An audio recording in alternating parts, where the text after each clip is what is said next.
Good morning. I'm Nestor Davidson, Chair of the New York City Rent Guidelines Board, and I'd like to welcome you to this meeting of the board. This is the 6th meeting in a series of public meetings and hearings to determine lease adjustments for rent-stabilized housing units in New York City with leases commencing on or being renewed between October 1st, 2023 and September 30th, 2024. I will now take roll call. Please respond if present. Doug Apple. Present. Hennessis Aquino. Christina DeRose. Present. Rob Ehrlich. Present. Arpit Gupta. Present. Alex Schwartz. Present. Christina Smith. Present. Adon Soltren. Nestor Davidson, I'm present. Let the record show that we have a quorum. We will next be holding public hearings to allow the public to comment on our proposed guidelines on the following dates and locations, and for each of these public hearings, they will run from 5 p.m. until 8 p.m. We'll be meeting on June 5th at Hostos Community College, which is at 450 Grand Concourse in the Bronx. June 8th will be at the Jamaica Performing Arts Center, which is at 15301 Jamaica Avenue in Queens.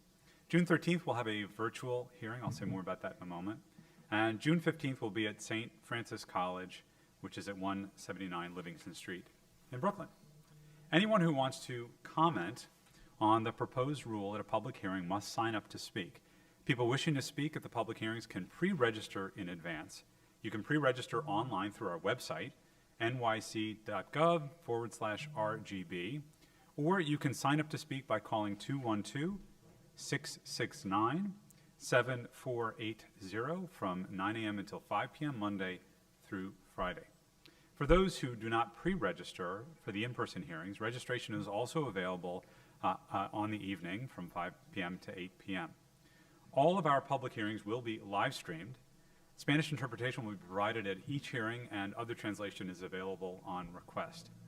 If you are unable to attend our hearings, you can still submit written, audio, or video comments for board members to review through June 15th.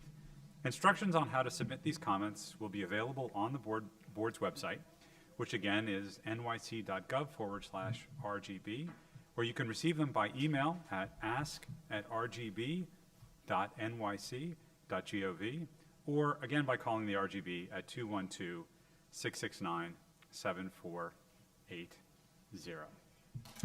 Today, staff will present the 2023 Housing Supply Report, changes to the rent-stabilized housing stock in NYC in 2022, and the 2023 Hotel Report. Copies of these reports are in your meeting folder. There are copies of these reports here today, and they will be made available on our website after the meeting. Just click Research on our homepage to download these reports. After the report presentations, Woody Pascal, HCR Deputy Commissioner for Rent Administration, will be presenting. Any comments or questions on any of that? Okay, great. Let me now introduce Danielle Berger, our co-research director, who will be presenting the 2023 Housing Supply Report. Danielle. Thank you. Just give me 1 second to get the presentation up.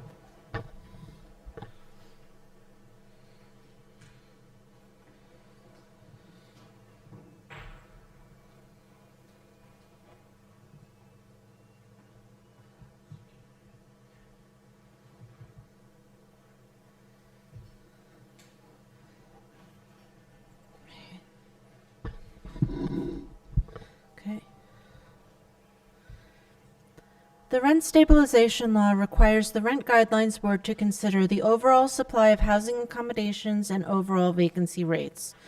Therefore, our research staff produces an annual housing supply report which highlights year-to-year changes and trends in the supply of residential housing in New York City, with a focus on findings from the 2021 Housing and Vacancy Survey, new construction and demolition data, conversions and subdivisions, cooperative and condominium activity, housing rehabilitation, and government housing programs and funding.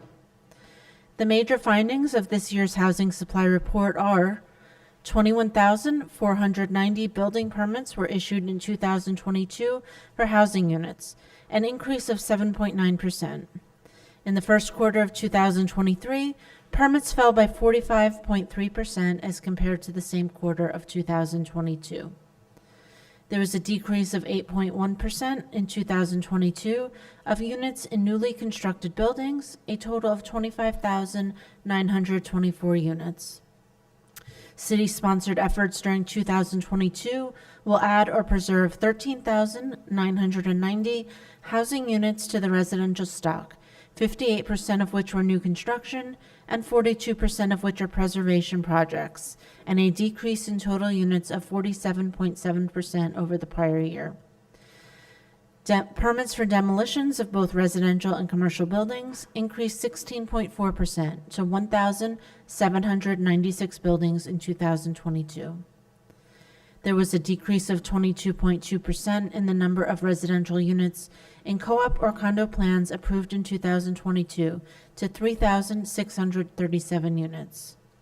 And for newly certified units utilizing tax incentives, there was a 35.6% increase in the number of 421A units to 13,456 units, and an increase of 102.4% in J51 units to 14,901 units. In addition, as of 2021, 9.4% of all rental housing is considered overcrowded, and the citywide rental vacancy rate was 4.54% in 2021. Preliminary findings from the 2021 Housing and Vacancy Survey, the periodic survey of the city's housing stock, were released to the public last year. New York City is unique in that a significant share of its housing is renter-occupied. The HVS reports that more than 2/3 of the city's available housing stock is renter-occupied, compared to 35% for the nation as a whole. New York City has almost 2.3 million rental units, and 44% of those are rent stabilized. Vacancy rates also vary by rent regulation status. The HVS found the overall vacancy rate was 4.54% in 2021. Rent stabilized units had nearly the same vacancy rate as overall rental units, 4.57%, including vacancy rates of 3.22% for rent-stabilized units in buildings built prior to 1974 and 11.21% in buildings built after 1973, while private, non-regulated units were vacant at a 5.29% rate. The HVS also reports on overcrowding rates. The overall rental overcrowding rate was 9.4% in 2021. Rent-stabilized units were overcrowded at a rate of 13.1%, including 14.7% of rent-stabilized units in buildings built prior to 1974 and 4.4% in buildings built after 1973, while private, non-regulated units were overcrowded at a 7.2% rate. As this pie chart illustrates, as of 2021, the most recent data available via the Housing and Vacancy Survey, about 2/3 of New York City's available housing stock are renter units. The largest share is private, non-regulated rentals, 45%, followed by rent-stabilized, 44%, public housing, 8%, other regulated units at 2%, and rent-controlled units at 1%. Examining the number of building permits issued annually helps to determine the amount of new housing planned each year. Permit approvals for new housing units in 2022 increased by 7.9% to 21,490, following a 1.8% increase in the prior year. In 2022, permits fell in the Bronx, down 26.5% to 3,930 units, and also fell in Manhattan, down 18.4% to 2,584 permits. However, permits rose in the other boroughs, including Brooklyn, up 34.4% to 9,423 units, Staten Island, up 26.5% to 392 units, and Queens, up 26.3% to 5,161 units. First quarter 2023 permits, the most recently available data, decreased by 45.3% in comparison to the number of permits issued during the first quarter of 2022, including double-digit decreases in 4 of the 5 boroughs, including the Bronx, down 82.2%, Staten Island, down 80.0%, Queens, down 62.5%, and Brooklyn, down 49.8%.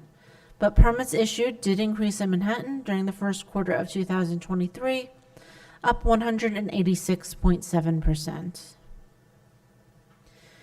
This graph illustrates that 21,490 residential building permits were issued during 2022, an increase of 7.9%, following an increase of 1.8% in 2021.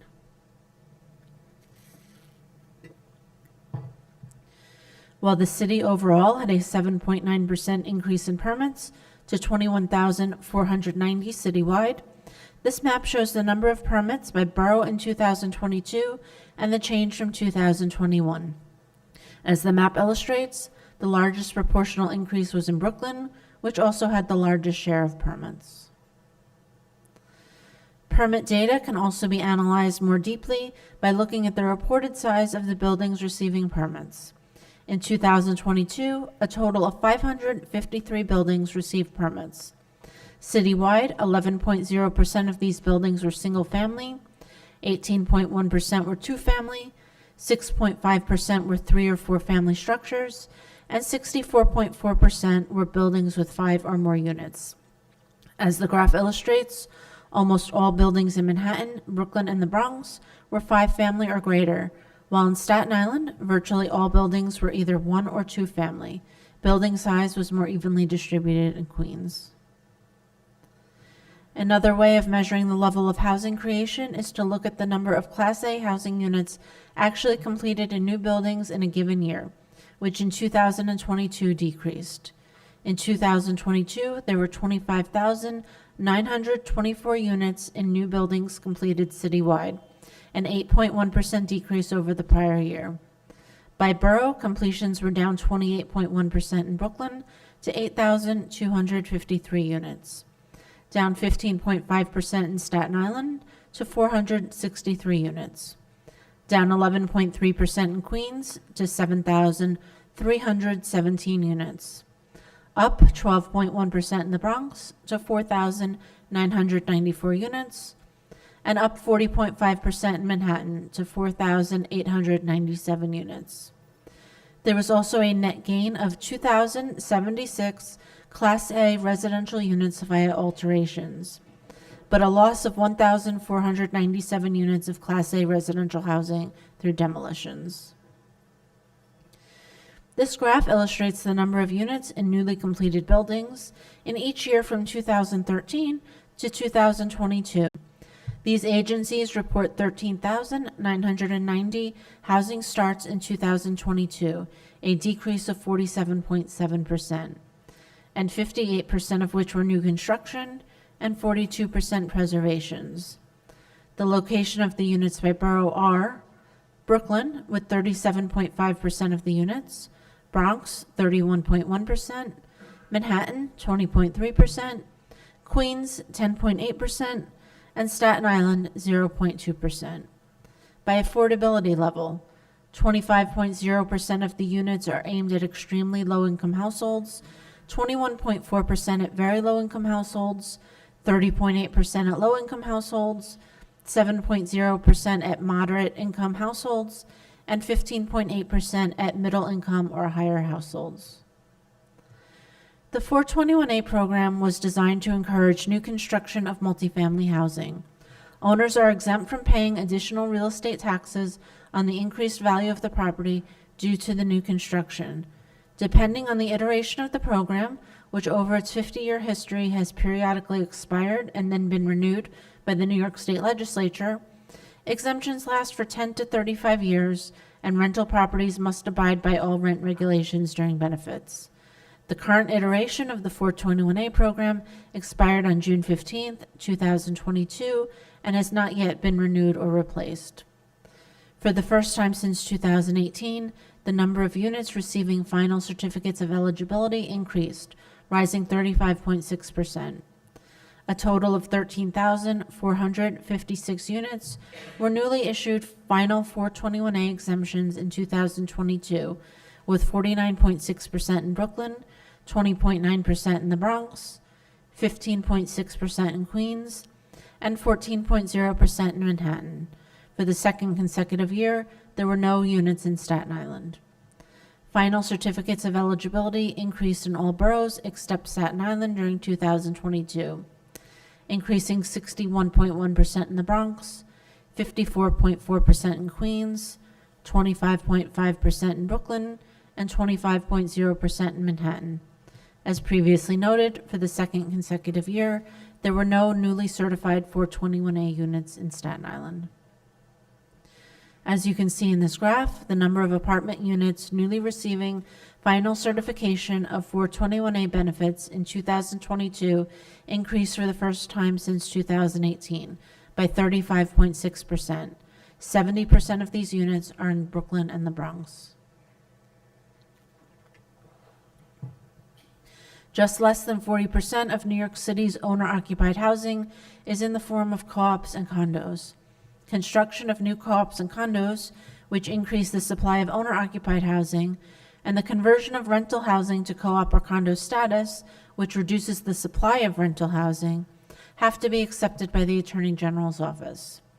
In 2022, the New York State Attorney General's office approved 205 residential plans containing 3,637 residential units, a 6.8% decrease in plans and 22.2% decrease in units.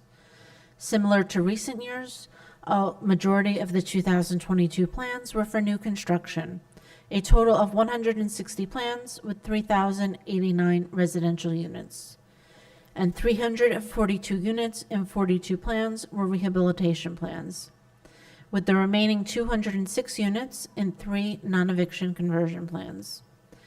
More than 2/3 of plans accepted were located in Brooklyn, with 69% of the share of accepted co-op and condo plans.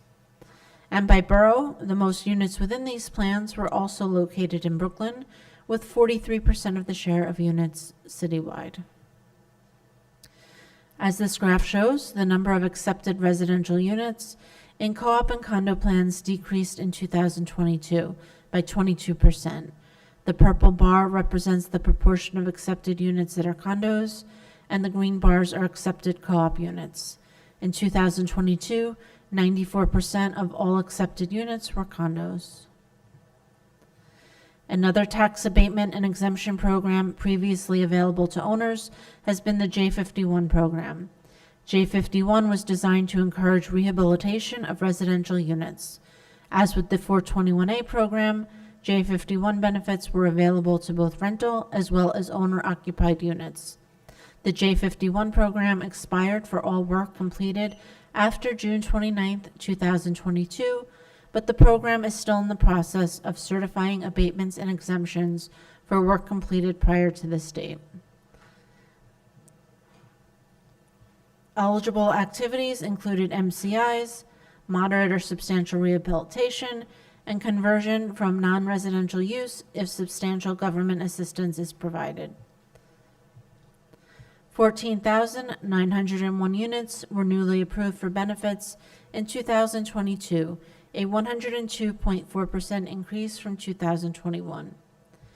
There were increases in every borough in 2022, including 171.6% in Manhattan, 163.9% in Queens, 81.5% in the Bronx, 16.6% in Brooklyn, and from no units in Staten Island in 2021 to 162 in 2022.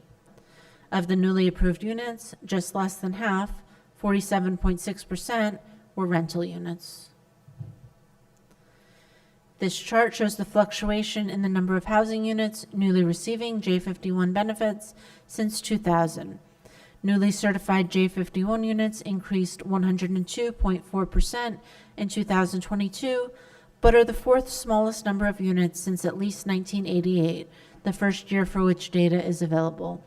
Not shown here, the increase in the number of rental units, 27.0%, was less than that of owner units, 339.9%.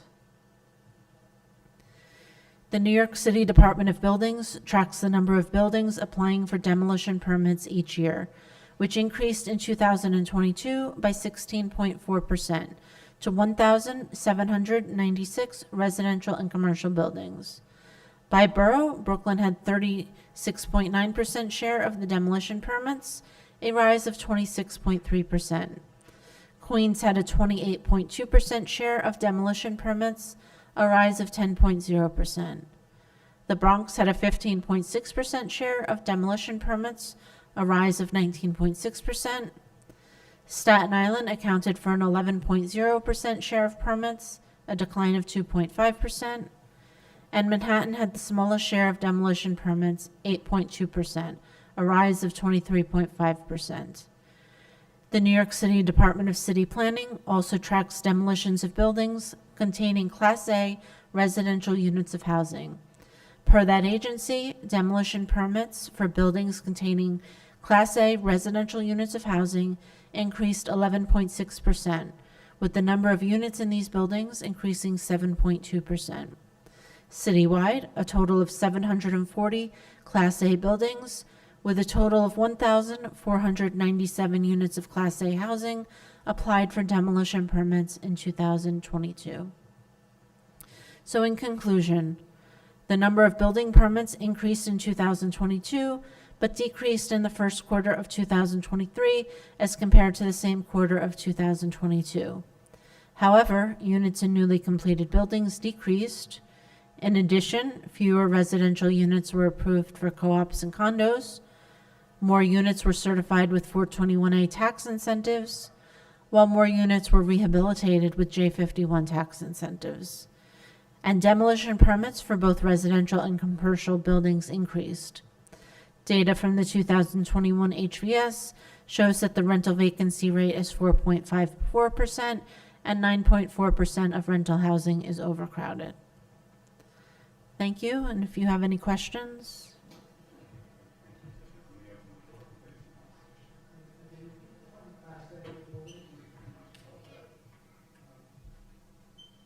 Yeah, can you define Class A residential buildings? Yes, there's an end note with a Oh, okay. detailed description of it in the report, but basically it's a building to be used for permanent residential housing, whereas a Class B building would be transient occupancy. Okay, thank you. And I have one other question. I guess maybe more of an observation. So it looks like the 421A program, it seems to be driving the permits. That I don't know if I'm correct or not, but it looked like about half of, roughly speaking, about half of construction has 421A. And when you had the big increase in construction in 2022, that was when you had an increase in 421A. But when 421A stopped, it seems to correlate very much with the decrease in construction. Like there's like Yeah, almost a so direct to get correlation. 421A benefits, you have to start construction before the program expired. So there's been various iterations of the 421A program over the years, and there has always historically been a correlation between when the program is about to expire and the permits during that period, because you just need to like get the permit in, start, and then you can stop, but as long as you started. I assume that explains in some part the huge spike in 2015, right? Do you have any sense of, Danielle, the drop-off in J51? Obviously, it's a little bit of a moot point at this point because the program's expired currently. But I was struck by the kind of annual rate in earlier years, kind of anywhere between 50 and around 100,000, even more. And then 2020, 21, 22, it's at a different order, a much lower order of magnitude. Was there a policy change at that point that points to that, or are there any other explanations for the drop-off? It was probably, I can't say 100%, but there were the changes in the rent stabilization law in 2019, where you're not getting as much compensation back for building rehabilitations with the J51, or I'm sorry, for MCIs, which tie into the J51.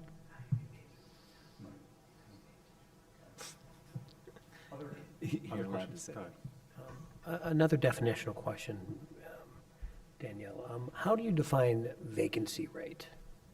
Like, it's 4.54. Like, how do you get to that? So it's the number of available units for rent it's the number of units that are vacant but can be rented over the number of units that are available for rent or that are occupied.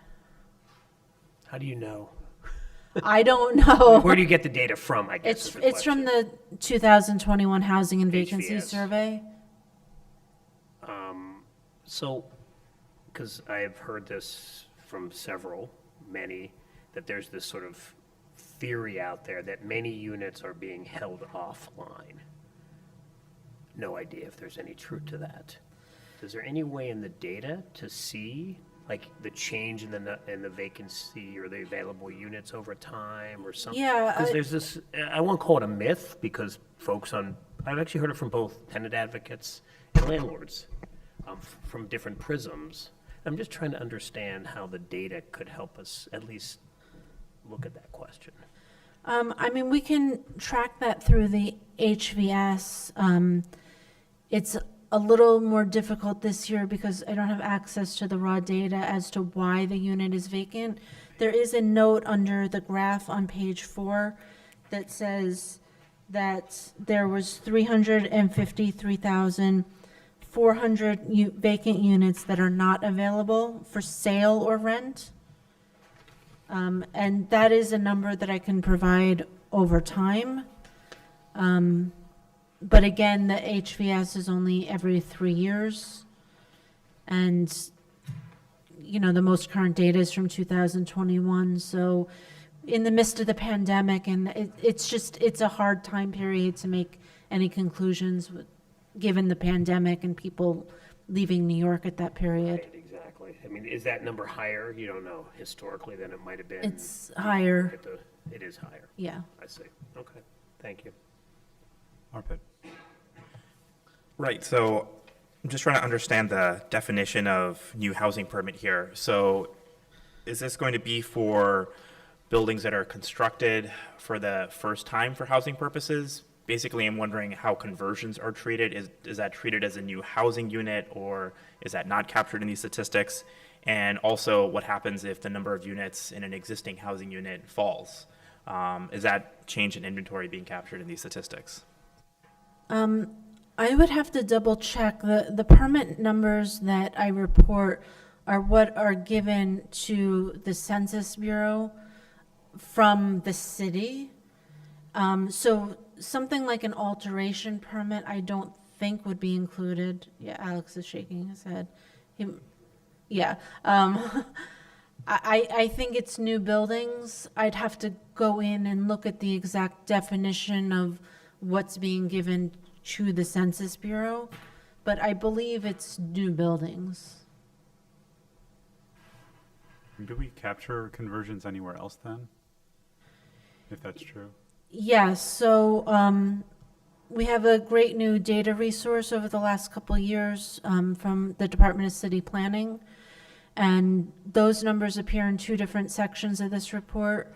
I did add numbers in the completion section in terms of the numbers of units that were both lost and added from alteration permits, as well as the number of Class A units that were demolished, and those numbers appear again in the demolition section.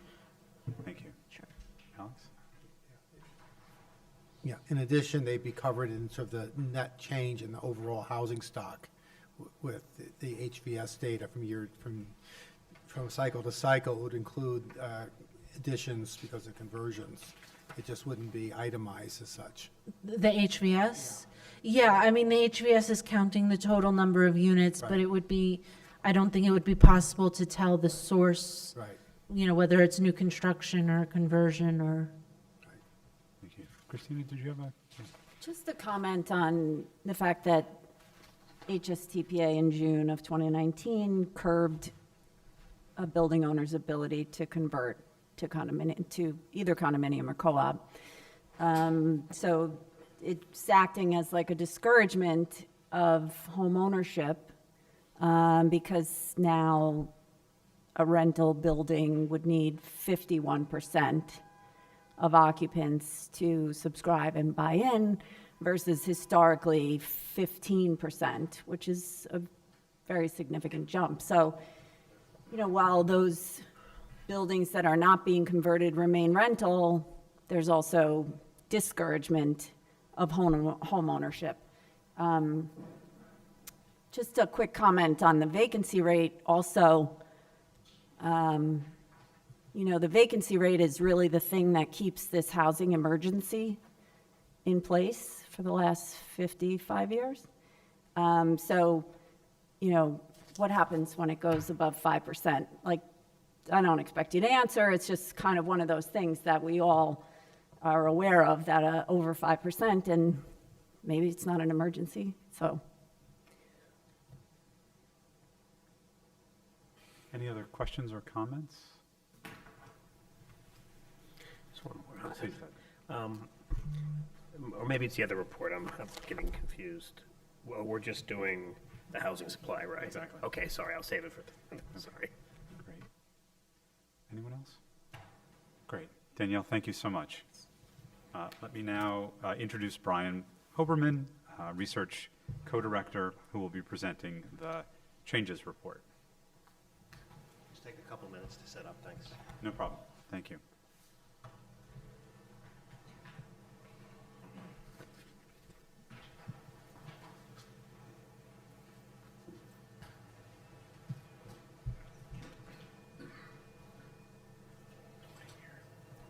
Not yet. Hopefully he'll come during Brian's thing, yeah. I could ask him.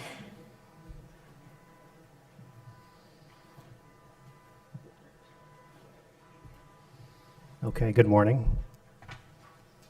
Rent regulation has been a fixture in New York City's housing market for 80 years, although the laws that govern rent-regulated housing have been substantially changed and modified over time. In 2019, passage of the Housing Stability and Tenant Protection Act eliminated some of the ways that apartments could be deregulated. In addition to legislative changes, the existing laws allow for dynamic changes in the regulatory status of a significant portion of the rent-regulated housing stock in any given year. Units enter, exit, or change status within the regulatory system. This report is our annual update of changes to the rent-stabilized housing stock in New York City. These totals do not represent every unit that has been added or subtracted from the rent-stabilized stock, but rather those that have been recorded or registered by various city and state agencies. They represent a floor or minimum count of the actual number of newly regulated and deregulated units in these years. Since newly constructed or substantially rehabilitated units are exempt from rent regulation, increases to the regulated housing stock are often a result of owners placing these new units under rent stabilization in exchange for tax benefits. Programs that lead to the addition of stabilized units include the following: the Section 421A tax exemption program, J51 property tax exemption and abatement program, Articles 11, 14, and 15 of the Private Housing Finance Law, the PHFL programs, Mitchell-Lama buyouts, lofts converted to rent-stabilized units, rent-controlled apartments converting to rent stabilization, as well as other methods of additions. Tax exemption and abatement programs have a sizable impact on the inventory of stabilized housing. In 2022, an estimated total of 3,759 units were added to the rent-stabilized stock through the 421A program, a 37% decline from the prior year. The largest proportion of units were in Brooklyn, with 37%, followed by the Bronx at 35%, Queens with 18%, and Manhattan with 10%, and there were none on Staten Island. According to HCR, the median legal rent of currently registered rent-stabilized apartments receiving 421A tax abatements in 2022 was $3,304, a 2% decline from the prior year. And through the J51 program, 119 units were added to the stabilized stock in 2022, up from 76 in the prior year. Other additions to the rent-stabilized housing stock in 2022 included 225 units that were decontrolled and became stabilized, down 8% from the prior year, 3 loft units entered the rent stabilization system in 2022, compared to 11 in the prior year. There were no Mitchell-Lama rental units that became rent stabilized in 2022, the same as the prior year. Finally, Articles 11, 14, and 15 of the Articles 11, 14, and 15 tax incentive programs added 273 units in 2022, up from 101 added the prior year. Summing up all the additions, there were a total of 4,379 additions to the rent-stabilized housing stock in 2022, a 32% decline from the prior year. Of these initially registered rent-stabilized apartments, the median legal registered rent was $2,388, a 4% increase from the prior year. Examining the number of stabilized units added by borough, the Bronx saw the most additions with 36%, followed by Brooklyn with 35%, Queens with 17%, and Manhattan with 12%, and none on Staten Island. Now we'll move on to the subtraction of units from rent stabilization. Deregulation of stabilized units occur because of statutory requirements or because of physical changes to residential dwellings. Events that have led to the removal of stabilized units include high rent, high income deregulation, high rent vacancy deregulation, co-op condo conversions, expiration of 421A and J51 benefits, substantial rehabilitation, conversion to commercial or professional status, as well as other losses to the housing stock, such as demolitions, condemnations, and apartment mergers. With passage of the Housing Stability and Tenant Protection Act of 2019, occupied apartments could no longer be deregulated. However, prior to that date, one type of deregulation that was allowed was high rent, high income deregulation. Based on HCR records, high rent, high income deregulation removed 6,662 apartments from rent regulation between 1994 and 2019. High rent vacancy deregulation is also no longer permitted. From 1994 to 2019, there were at least 170,386 units registered with HCR as being deregulated due to high rent vacancy deregulation. However, apartments continue to be removed from rent stabilization by other methods. Co-op condo status conversions, which include both newly converted units as well as stabilized tenants vacating apartments in previously converted buildings, totaled 529 units in 2022, up 10% over the prior year. Expiration of 421A benefits resulted in the removal of 1,763 units from the rent stabilization system in 2022, a 10% decline from the prior year. The expiration of J51 benefits in 2022 resulted in the removal of 369 units, a 7% decline from the prior year. 322 units were removed from stabilization through substantial rehabilitation, more than double the 158 units removed in the prior year. And 3 units were converted to non-residential use, up from 2 in the prior year.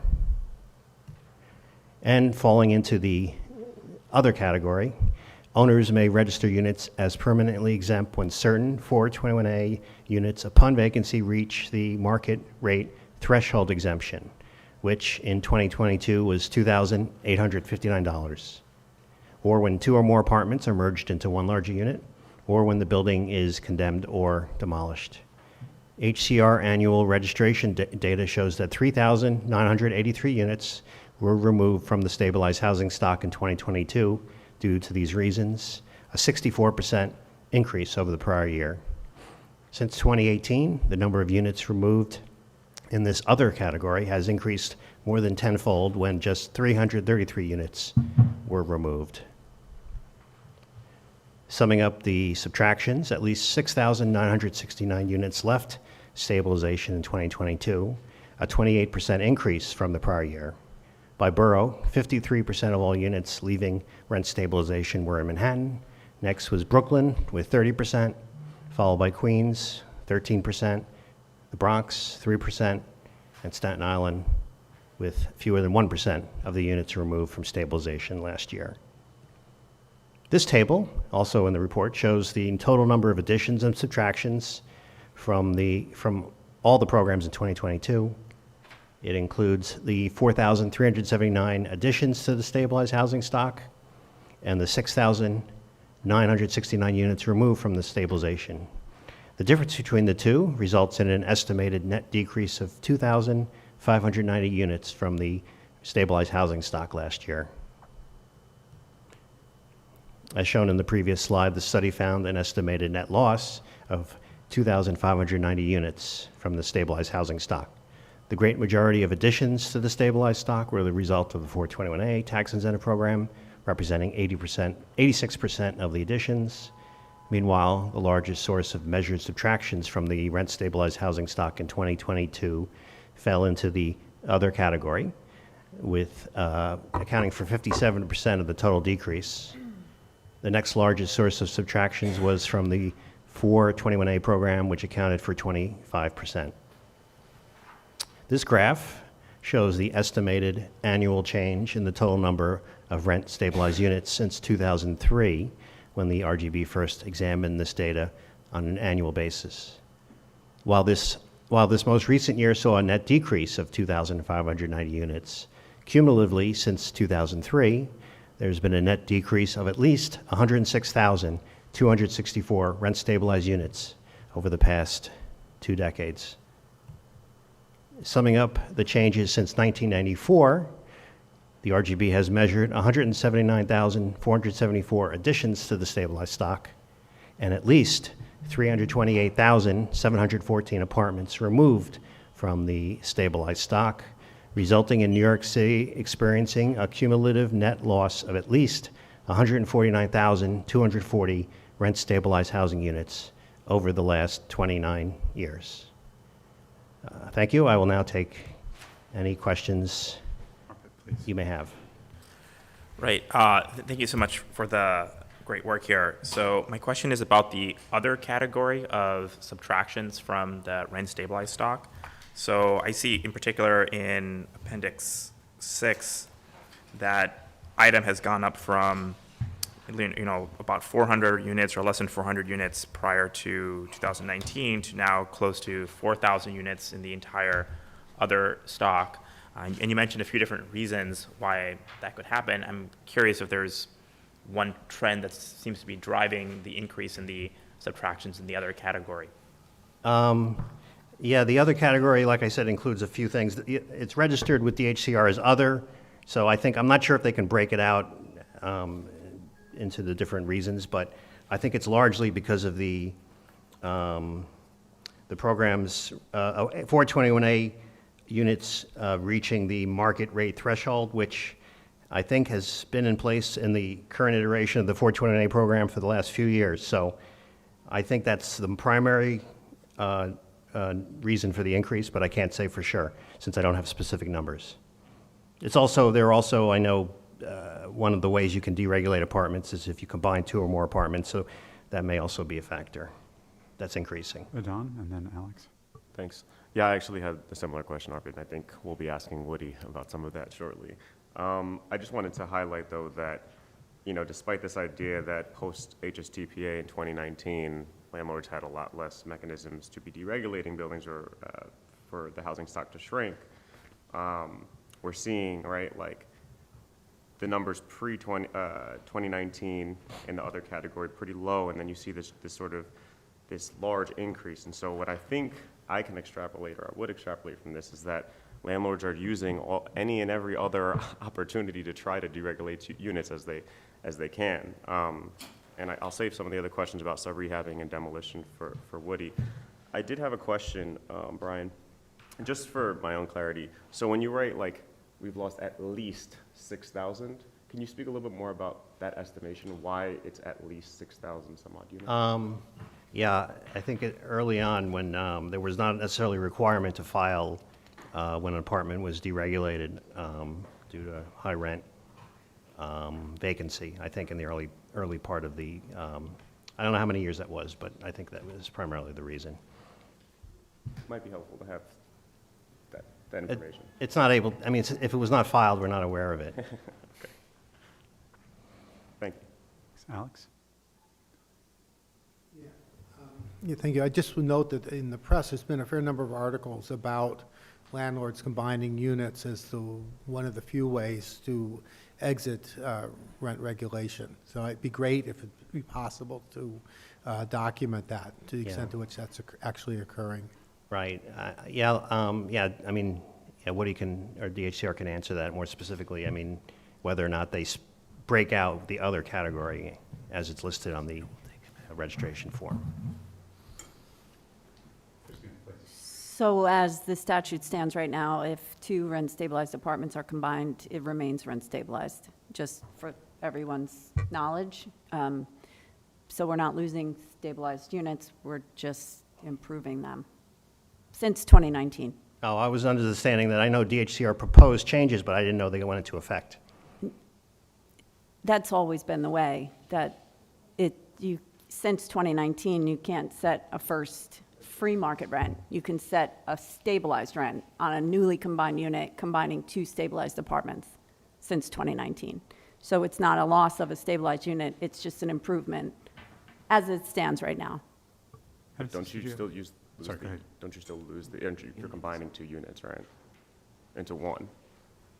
Potentially for a family. Yeah, just to be clear, in terms of units lost. Also, it's important to know that most of the units converted because of Frankenstein, the rent are triple, and that's something I think ACR is proposing. Is your mic on? I'm sorry.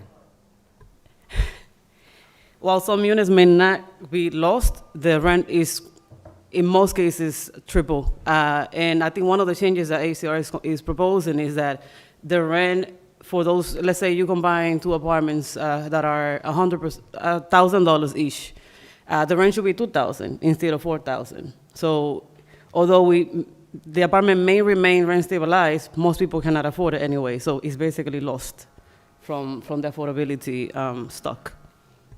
The affordable housing stock, I mean. Thank you. Arpit?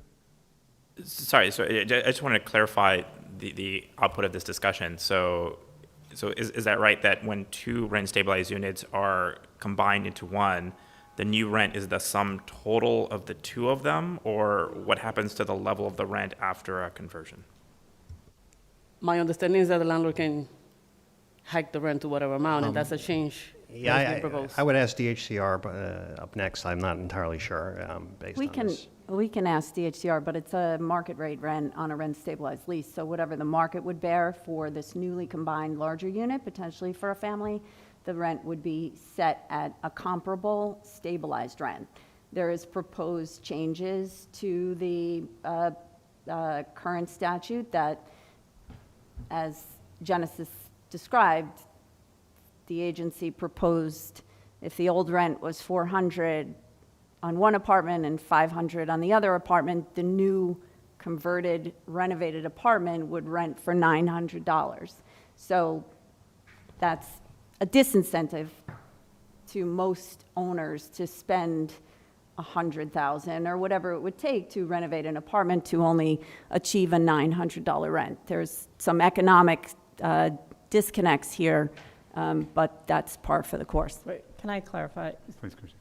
Christina, so when they're combined, it then the new quote stabilized rent is whatever the market rent is for that type of unit, and then the increases thereafter are based on stabilization increases? They're based on our Okay. increases, correct. Okay. They go into the same pipeline as every other of the 1 million stabilized apartments. They get increased by Right, but RGB. what I'm thinking of is you combine two studios that are rent stabilized in Chelsea, and you get a really nice, the market rent could be much higher than what the two stabilized rents were in 1974. So you are, the stabilization, the rent increases are based thereafter, are still stabilized at whatever this board decides, but the new rent is reset at whatever the current market is. Right, Okay, because that the makes sense. unit, the two studios were probably occupied like most stabilized apartments for upwards of 10, Right, 15, no, 20 I years. get, I just wanted to Yeah. understand where it resets. If Yeah. there was a formula, but it's the market. Likely inhabitable on many different levels, a 30-year-old stove, et cetera. Yes, understood. Great. Any other questions? Yeah, Please, I- Christina, and then Doug. Just a clarification questions on the, in the subtractions from the housing stock, there's the 421A expirations, and then there's the other, and I just want to clarify, 421A expiration, is that when the entire building sort of aged out of the program. Yes. Versus the other, it's when individual units are pricing at the market. Right. Okay, thank you. That makes sense, yeah. Yes. Doug. Oh, sorry, when they price out, but is that only for those that are at 421A can price out, or, It's 421A Hold it. 16, it's called. yeah, okay, thank you. Great. Doug? Where, and looking at the additions and subtraction table, which is actually a great way to look at it, simple, clear. Where are the government-financed units in this? So, Well, you have, HPD financing, which may not use 421A, and they're not going to use probably the Article 11, those are private. I mean, we have. There yeah. would have been, I don't know, 10,000, 15,000, some number of new units produced by the city and the state as affordable in the year. Where would they be in this? And they're all rent stabilized. Yeah, I mean, we're not able to count the number of 420C units. Right, I see. I'm not sure if there are any- 421, 420A, 420C, Yeah, none of those are in here. yeah, that's not, I don't think that's reported to DHCR. Huh, interesting. Because wouldn't that be over the course of the last, I don't know, 20 years? I mean, I don't know what HPD's numbers would be, but it'd be a very large number of new. That's Yeah, why I I'm don't know what they confused. were. I mean, we had it going back to 2002, but beyond that, a few years ago, we tried to see if we could collect that data, but it wasn't available. Huh. And who would have that data, Brian? HPD. Yeah, HPD does housing, I mean, I used to, you know, Yeah. like the number of units Right. completed each year, they track that very closely. You know. Yeah, I just don't know if they know whether it becomes stable. They track the unit, but maybe not the regulatory stat. I think almost, 90+% would be stabilized. I would They do it by imagine. funding source. Like, there are a few weird ones. I don't even know which ones they are. I don't want to spend too No, much no, time no, here but I think talking this is about it. important at that order of magnitude. But it Maybe there's feels to something me we like can it's follow up with weird. Lizzie on. We'll try again. Okay, It feels like a follow-up. okay, so we, They would be included in the overall count in the housing vacancy survey. Right. But they wouldn't, but this data does not include it. It's really interesting. Yeah. I don't know. I'm not sure. I'm asking the question. Follow-up. Yeah, we we will can check with definitely them, follow yeah. up with HPD. Arpit, thank you. Good question, thank you.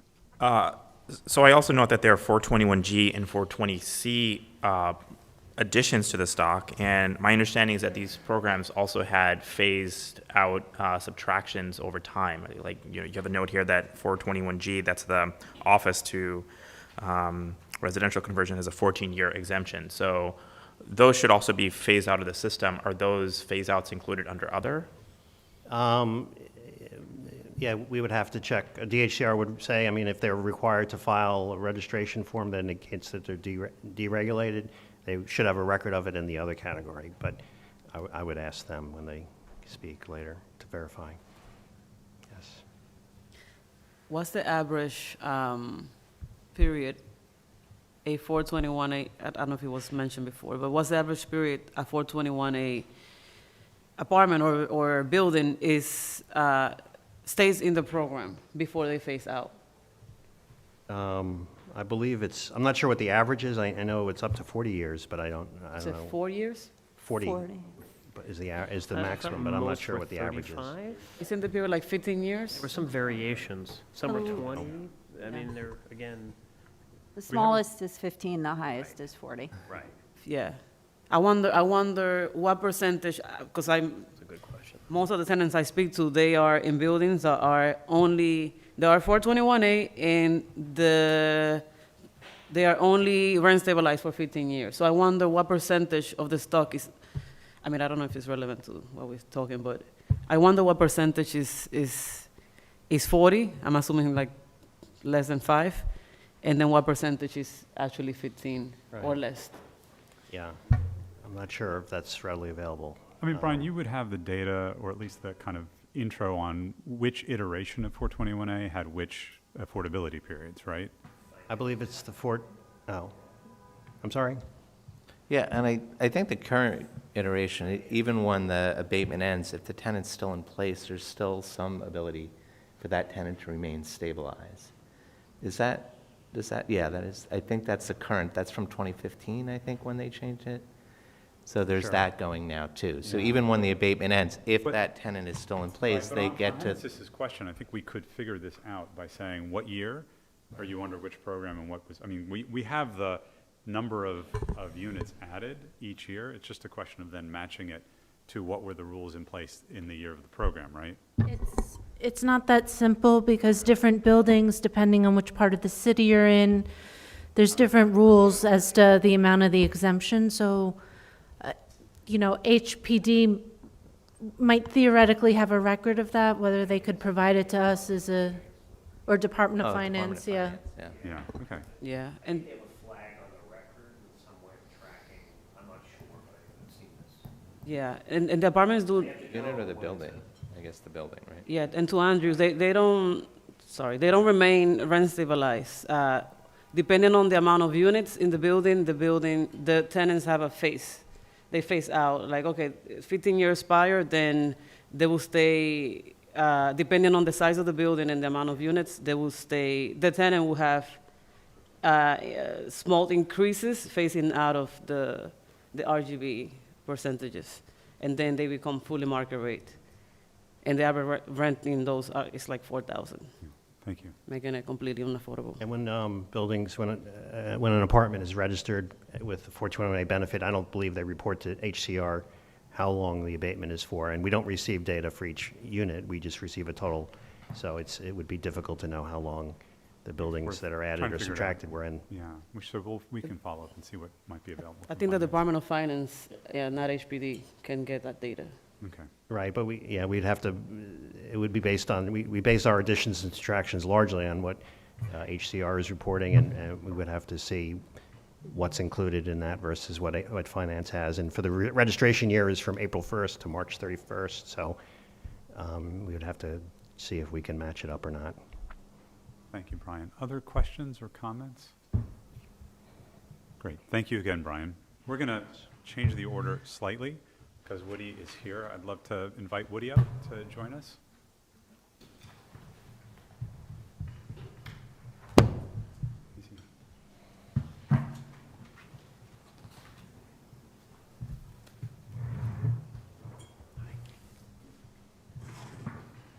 Thank you, Deputy Commissioner Pascal, for being with us. Really appreciate it. Good morning. As you may have heard, we're going to have a lot of questions, so really glad you're here.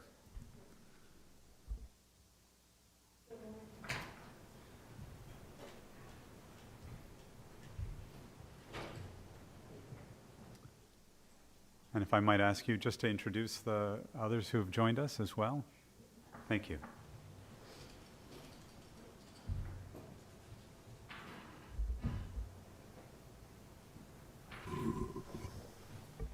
All right.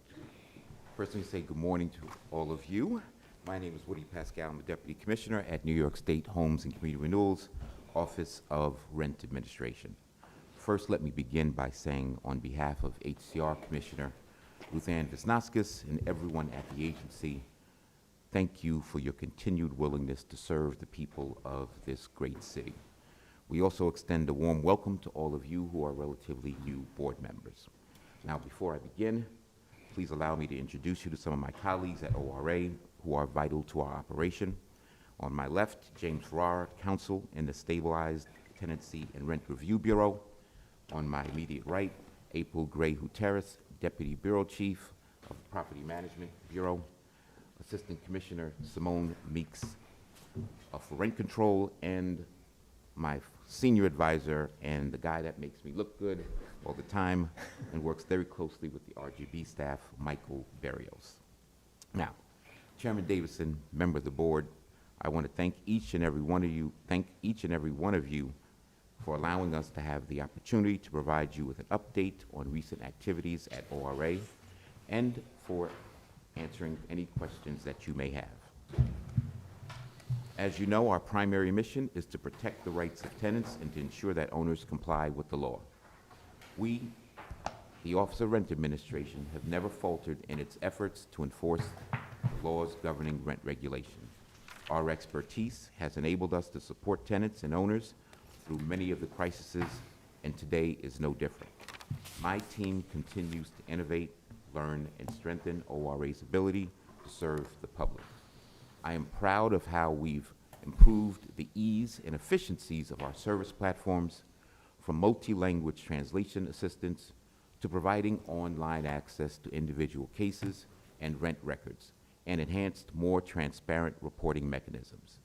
We continue to inform tenants and owners about their rights and responsibilities under rent regulation, and we have an experienced management team with all of the necessary measures in place to keep ORA running without interruption, all while protecting the health and safety of our employees and their families. Among the ways our staff has continued operating with little interruption are: we have continued to work with our partners in government and community-based organizations to attend forums. ORA continues to provide, on average, several thousand apartment rent history to tenants each month. We continue to meet with tenants and owners by appointment at our local offices. We have increased information on our website to increase transparency to the public, and we continue to process all 50 of our case types. I'd also like to highlight that ORA now has well over 30 documents, including our lease writer, that has been translated into the top 12 languages so that tenants can better understand their rights. ORA has also continued its work with the New York City Department of Housing Preservation and Development, the Department of Buildings, the Department of Finance, the Mayor's Office of Special Enforcement, and the New York City Housing Authority's Office of Section 8. Moving forward, it's important that we remain devoted to helping tenants, owners, and our partners navigate the current circumstances. HCR pledges to keep building on what we've learned and to adhere to the belief that our office and our work is essential to helping New Yorkers preserve and improve their homes that they live in, and thus their quality of life. And we are confident that ORA will continue to make positive contributions in this crisis, thanks to our dedicated employees and our relationships with interested parties and stakeholders. And again, on behalf of Commissioner Visnaskis and HCR, we wish you success in your difficult deliberations and offer you ORA's continued support and cooperation. Thank you. Thank you so much, Woody. Thank you as well for answering the questions we sent in advance. I guess what I'd like to do now is open the floor. We had some questions from our last discussion, but why don't we jump in? Arpit, please. Right, so I'll follow up on the discussion we were just having, which is that we're trying to establish the amount of subtractions in the rent stabilized stock that might be due to combinations of units. Do we have any estimate of the number of such units in recent years? No. Unfortunately, our systems are very old, and there's a lot of things that doesn't capture. That question doesn't capture. We don't capture that information. Don. I guess more specifically, how many applications for substantial rehabilitation, like based on substantial rehabilitation deregulating building, has HCR received? I can get you the number, but normally, say about what? About 150 or so? Maybe about 150? Somewhere in that range. I'd be interested But we can to get you the numbers. Yeah, I'd be interested to see if since 2019 that number's gone up. I think anecdotally, I would think it has, based off of my experience. And in addition to that, applications to HCR for approval to demolish, do we have those numbers as well? That's reported on registration, upon registration for the most part. Sorry. For the most part, registration is filed. I think that's the numbers that you get in the other categories that's represented. But is that broken out specifically? What's that? Maybe that's a Brian question. Is that? Right. Well, I think doesn't sound like they break out the other category. Right. That's right. Substantial rehabilitation is its own category. Right. That's the other. But we don't have the numbers of all the substantial rehab applications, right, for this past year? Yeah, that is. It was 322 removed from rent stabilization in 2022. But that's not necessarily applications to HCR, because that could be litigated in court as to whether or not a substantial That's different. rehabilitation. Right. So that number may be more than that. And so I'm clear about this issue with the application for the demolition, though. So if what I'm hearing you say is that based on the registration, that's how you would get the numbers. That's how we can verify those numbers? Is that right? Well, the demolition applications will be able to, those that are filing with us, yes. We'll be able to give you those applications. So we don't have that currently broken out, though? Because that would have been in the other categories, my point, right? But Well, the other category is demolitions are included in another category. But we don't know the we don't know specific figure. specifically at what As to portion what- of the pie of other that Correct, is. Yeah, correct, that's correct. the The substantial number, the part that follows the 421A, the market, Understood. that's what substantial portion of that follows. Again, if we could have that data from post-2019, that would be super helpful. Or But Michael, you track that information? Yeah. Okay, that'd be great to get. Thank you. Other questions?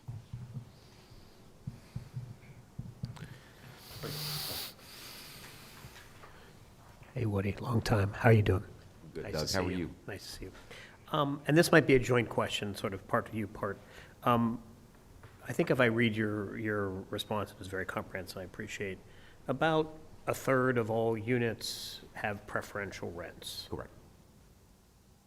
When you report median rent, do you report the legal rent or the preferential rent? It would be,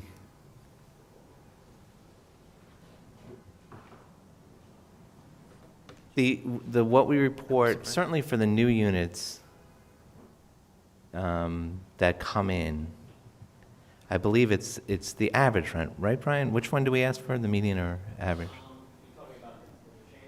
Yeah, yeah.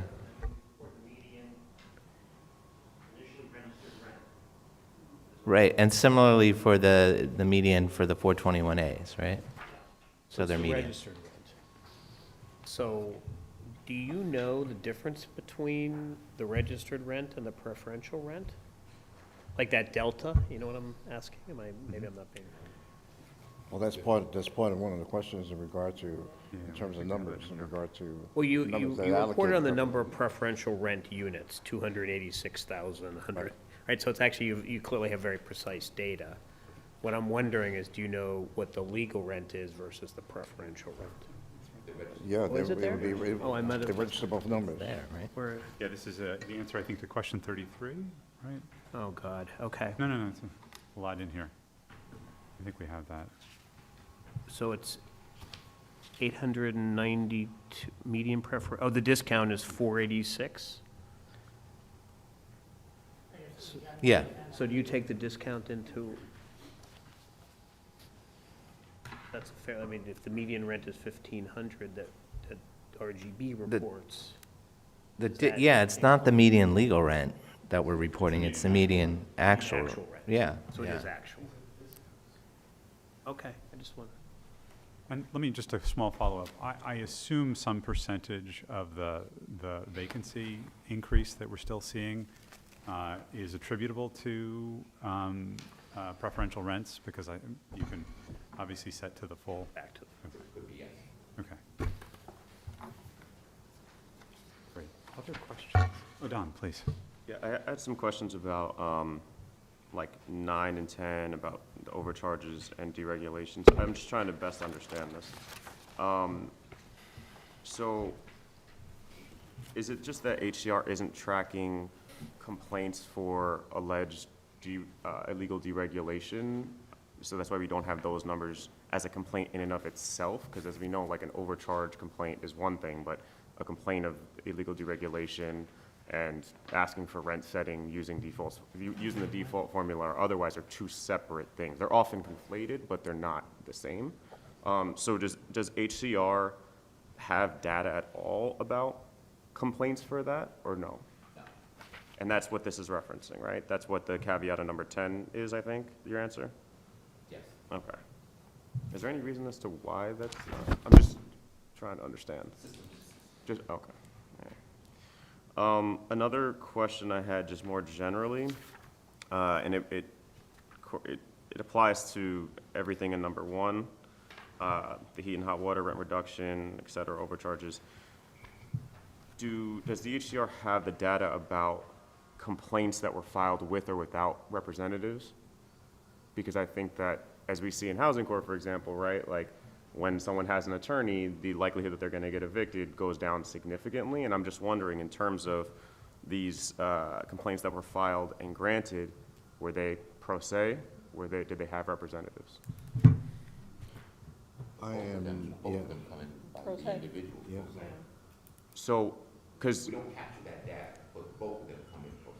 right, but it doesn't seem like it would be, and maybe this is my naivety about this, but it doesn't seem like it would be that much of a heavy lift to verify whether or not there was like essentially the notice of appearance, like the form, whether you put in that it's a tenant is represented by counsel or somebody else, right? Like, you would have that in the application, so couldn't you just break that out? Because what I would be interested to see is, out of these 183 heat and hot water complaints, let's say, 27 were granted. How many of those 27 that were granted were by someone just filing it on their own or somebody with a lawyer? Hold on a second, April. yeah, that's, Just to clarify, heat and hot water. But it does ask whether you have a tenant representative or not. Right. Just to clarify, heat and hot water complaints are based on HPD violations. So whether they had a representative or not, clearly you either got the violation, you don't have the violation. If there's a violation, it's a heat reduction. Fine, You know, service one. that's perhaps not the best example on the I list. I liked that one. But- That was my favorite. Yeah, no, that's fine. But so, for example, like, let's just take, I don't know, any of that harassment or an overcharge case, right? Like, point taken on the heat and hot water, but for the others, couldn't we get that data? Because I'd be interested to see. I'm not absolutely sure, yeah.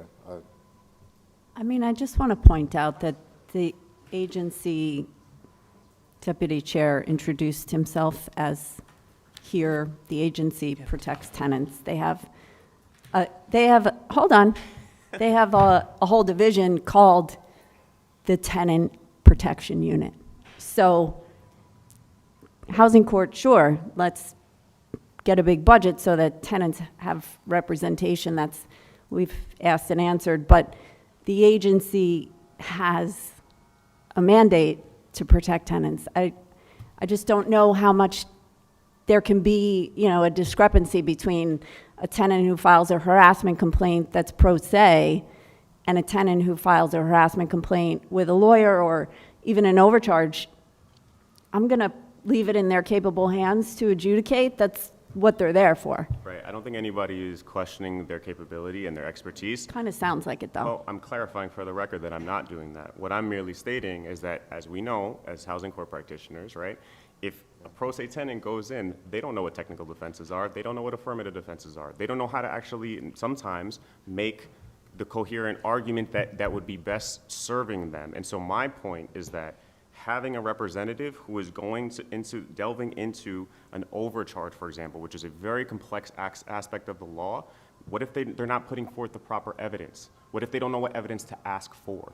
So what my point is not about the expertise of the agency, because we all know that they have that, and we know that the mission of HCR is to be protecting the tenants. However, this is just a matter of how things wind up working in practice. I get that, but in practice, I do want to say that an overcharge, the overcharge form that they've crafted and spent years trying to protect, asks for the salient points. I need the rent registration and I need proof of payment of rent. It sort of does become very fact-driven. Does the rent history show a large jump in rent? How long ago did it happen? So certainly not dissuading tenants from having representation, but the agency is the representation. We can agree to disagree on this, That's but cool. I think that's a complete overstatement or rather an underappreciation or understatement of how difficult navigating some of these systems for folks who do not have law degrees, who are not experts in the law. I'll just leave it at that. Thank you. Thank you. Alex, please. Yeah, I just noticed for question 1 that for overcharges, you have 3,499 pending cases, 820 filed cases. Is this a backlog from previous years of cases filed? Yes. Okay. So I guess that leads me to another question. The time frame that was put in here, about 6 to 9 months for determination on an overcharge case, could you just speak a little bit more to that? Like, what's the sample size that we're looking at? Which, I'm sorry, I'm not sure which one you're exactly referring to. So I think it was number, let's see, it's towards the back here somewhere. If anyone else can find it before, oh, number 39, average processing time for overcharge cases. Do we know what the median would be? And also, again, if there's any other information that you can help me or anyone else here to understand, with that backlog, how it would be that it's 6 to 9 months. It's 6 to 9 months from the time it's assigned to a processor. So the backlog is getting to that stage? Correct. And do you have a sense of how long that takes typically between filing and assignment? Well, I'll say this. Like every other government entity, we have suffered major loss of employees after 2020, after COVID. We are ramping up higher. Literally, we're interviewing. We've been interviewing all week. All week. And we're hiring 40? 40 plus, yeah. 40 plus people. Terrific. So we're hoping to reduce that assignment time. On average, either way, the case takes 6 to 9 months from the date it's assigned to a processor. I will say, as someone who processes and overcharges all kinds of complaints, there has been an increase in your output. So thank you for that. We, as owners, we like to be vindicated when someone files an overcharge and we get a response, within 6 to 9 months. That's the way, we appreciate it. When the Housing Stability Tenant Protection Act was passed in 2019, we were hiring 90. We had bodies. 93 bodies Then at that point in COVID time. came, and everyone that we hired, Yeah. we lost a bunch on top of that. And then we had to retrain and kind of recalibrate COVID rules. A whole bunch of things were happening, so we And opened up in June. June of 2020. Now things have kind of stabilized, now we're hiring again. Great to hear you're hiring up. Thank you. But almost as soon as we hire, we also have people retiring, so. You do something about that. That's two new Different people, issue. one retiree. Yeah. Good. Other questions? Well, Woody, everyone, thank you so much. Andrew, do you have a comment or question? Yeah, so in question 2, we always ask you about how many registered units each year. And could you just explain again how the registration file continues to grow and how that changes from what you reported from one year to the next? How does... So the registration period is from April 1st to July 31st of any given year. Registrations continue to roll over. So I may not register July 31st.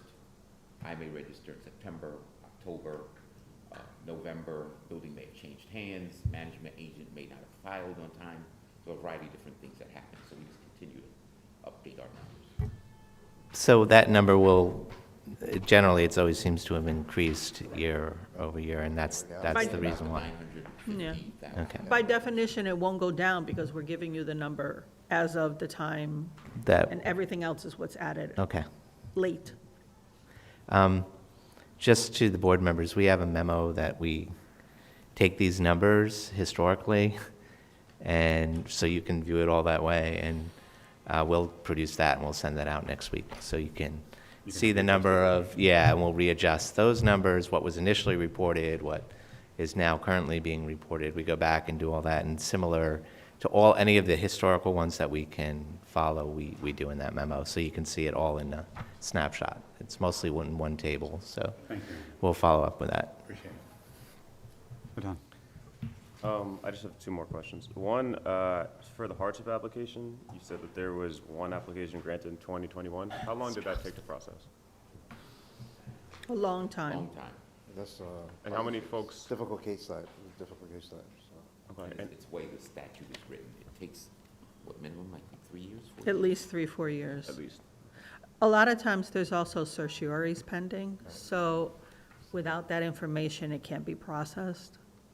And how many dedicated staff at HCR? I'm just curious, who was processing these applications? it's not a dedicated staff. I mean, we got 3 last year, so I'm curious. we do have a couple of experts on hardship cases, though. I have one question, if you don't mind, on hardship.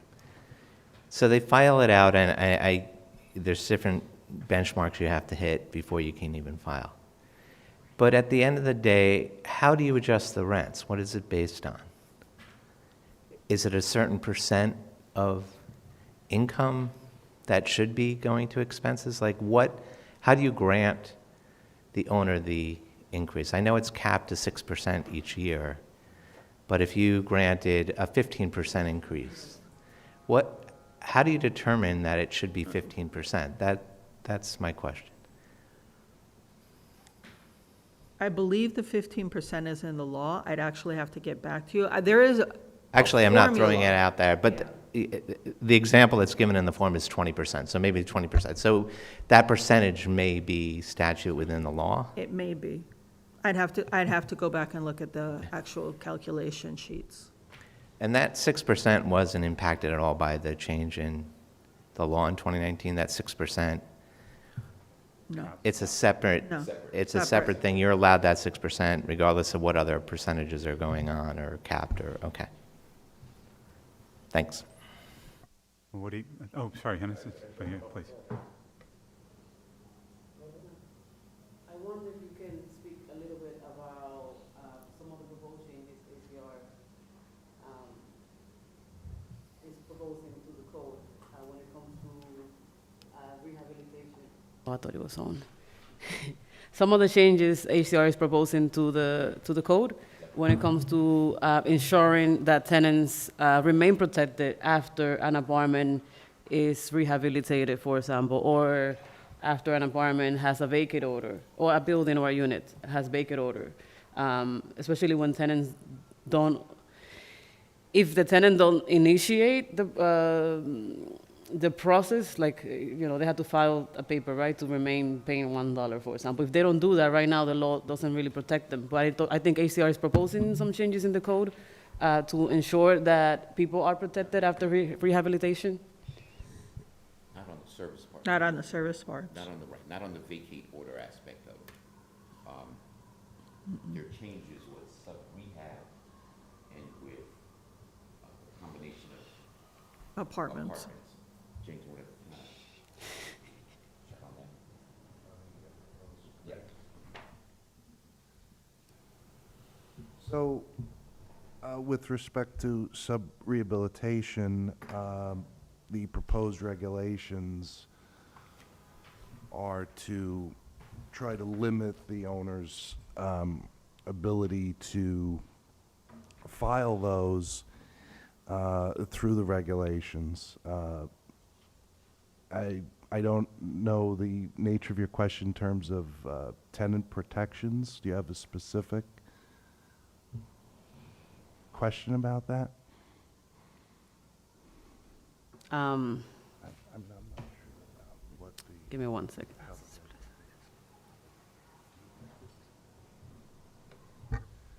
I think one of the Bottom line is, I'm not familiar with what the final regulations are going to look like, so I don't think I should comment on that. Okay.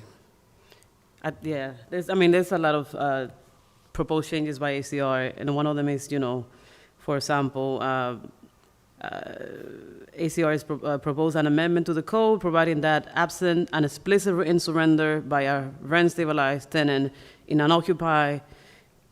tenant in occupancy before the issuance of a vacate order, the tenant will be entitled to return on the same terms and conditions, notwithstanding any finding by the ACR that the building or the unit otherwise prospectively exempt.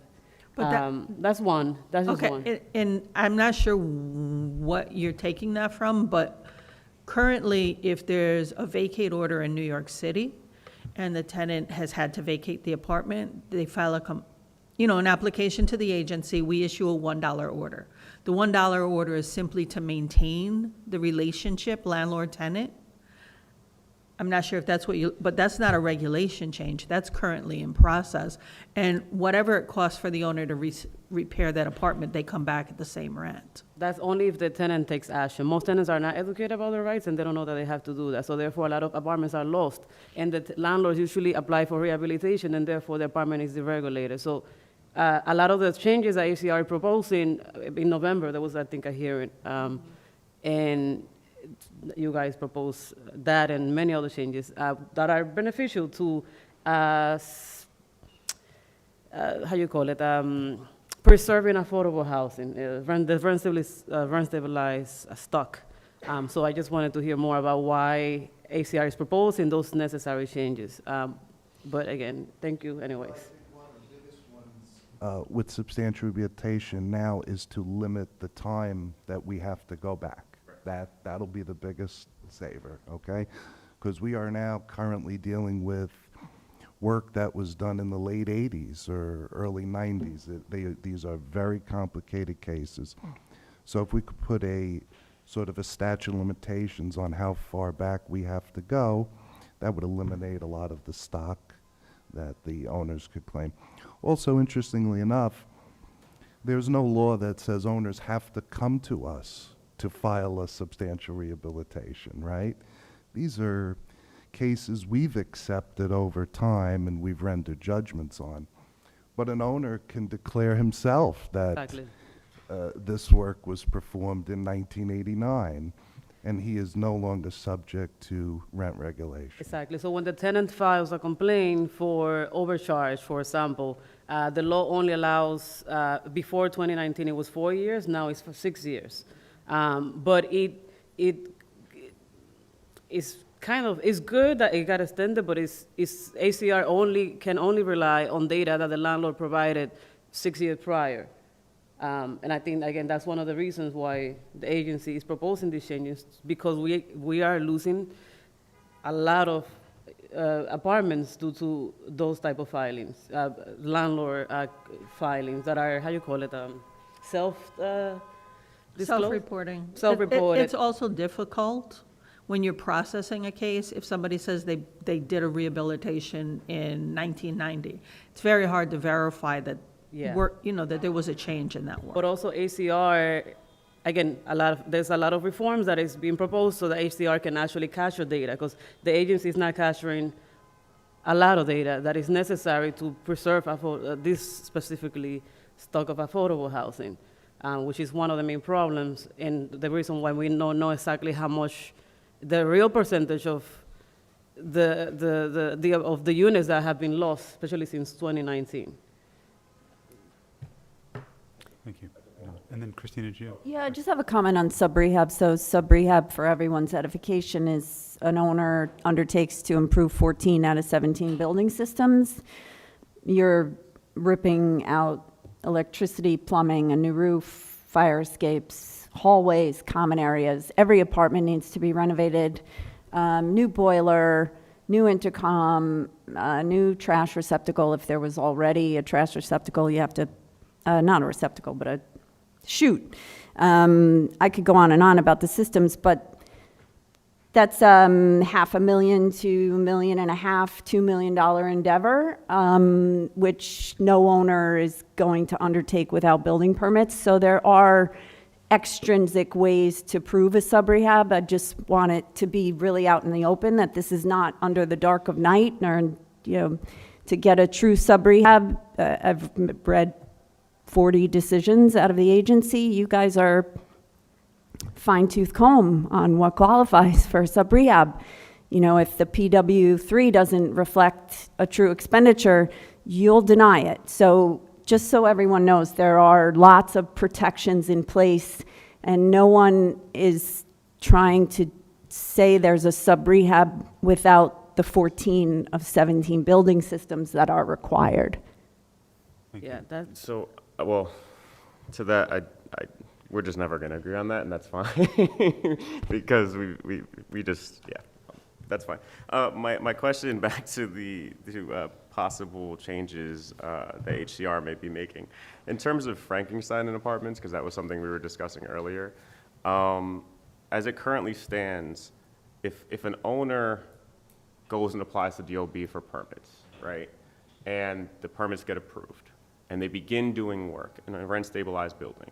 But there's no communication between DOB and HCR about that, right? So if an owner decides to go and just start work and start combining apartments or chopping up apartments, HCR doesn't know until a tenant or an advocate winds up advocating on their behalf about the loss of the units potentially. That's correct. It's my understanding that HCR's position is after the damage is, you either have to be monitoring the pulling of permits and whether the work is happening as a tenant or an advocate, like daily or monthly to try to get out ahead of it, to then take your legal remedies. But like, is HCR proposing to do anything about that? Because from what I understand, HCR's position is that the remedy is on the back end, right? Like that the tenant would then apply for a reduction in service because of the change to the layout of their apartment or the combination of their apartments. And so, again, I think the damage winds up already being done. And for the purpose of this discussion, like if the units wind up being changed from 2 to 1, right, then what does HCR propose to do about that, given the current status of how things are playing out? Now, your question assumes that there's a tenant in place at that point? What are the protections for that tenant? So let's just say that there's a vacate. Right, then the proposed regulations are to combine the rents but keep it stabilized. But as we were talking about, I think we're talking about two different Two things. different things. Yeah, I got it. So what you're basically saying is, there's a vacate order in the building. Yep. Tenant is out. Owner gets permits from the Department of Buildings. He reconfigures the apartment. Tenant comes back in the building and says, hey, I had a 2-bedroom. I've got now 1 bedroom. What am I supposed to do? You're asking what HCR's responsibility is in this aspect. Because we don't know until the tenant tells us. Right, because there's no communication currently as it stands between DOB and HCR about this. Correct. Now, what do we do now? Now the tenant gets If the service. if the tenant comes back, they file a service complaint. We have actually reduced the rent by percentages because it's a whole room. It's not like, sometimes when you're reconfiguring an apartment, perhaps the whole plan is just to bring your building up to code. You may have to shift the wall as an owner. It's a de minimis move. You got your apartment back, you got a clean apartment, you got a brand-new apartment, you're pretty much good. If you're taking away a room, I actually have seen where we've taken off a percentage, like a 25% reduction in the rent. Right. And it really does depend, it's fact-specific, so. And I think that's part of the challenge, because you have some owners who restore the apartments back to what it was, using the old code. And then you have some owners who say, you know what, I'm gonna do the new code, and I may have to reconfigure. So I may have had an 800 square foot apartment, I now have 750 square foot apartment. Right. But what if it's a situation like we were talking about? There's one thing where it's chopping up an apartment. What about the combination of apartments? Again, you still might not wind up knowing until it's too late. And then from what I understand, again, DHCR's position is that we'll give you a monetary benefit for the reduction, but that doesn't do anything to solve the issue of the fact that you might be losing actual units.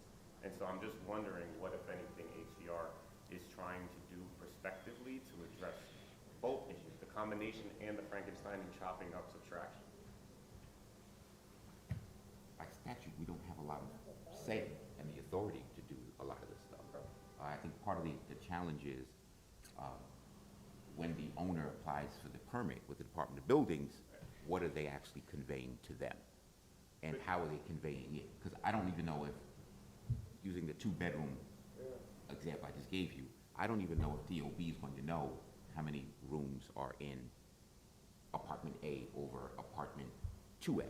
But presumably when they get the plans, architectural plans, right, like they would, I guess my point is just that it would seem to me to be a pretty easy fix for the agency to just develop some protocol with DOB where whenever an owner applies for a permit, that if it's a rent stabilized building, that they would then make the communication with HCR, so then. Well, there is engagement with the Department of Buildings on that, but it also depends on what it exactly they're doing.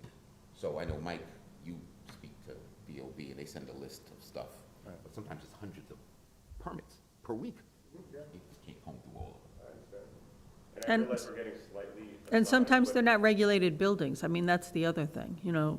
Right. That pretty glass building across the street. Could be 421A, I don't know. I'm merely flagging situations that wind up playing out. We're Yep. actually seeing them play out more and more in Manhattan and Brooklyn, where this circumvention of the rent stabilization rule winds up happening, and then the tenant winds up on the back end having to assert its rights with HCR, and then their only remedy isn't, oh, I'm gonna break out these 2 apartments again so that you and your family members can still, you know, have the apartments that you might have had at one point. It's, I'm gonna give you a $25 permanent rent reduction. And so when we're talking about stock, I'm just highlighting this as an issue that's actually becoming more and more prevalent. Post-2019, I would say, at least, you know, anecdotally, but thank you for your response. Thank you, John. Any other comments or questions? Well, again, Woody, thank you, and thank you all for being here. And we'll have a few follow-ups, and really appreciate your help with our work. At this juncture, I'd like to welcome back Danielle Berger, who will present the 2023 hotel report.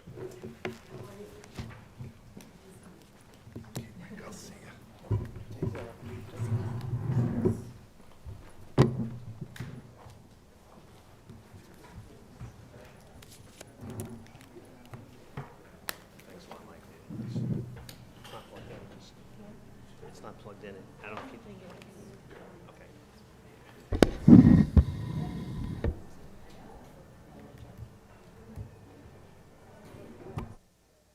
right back.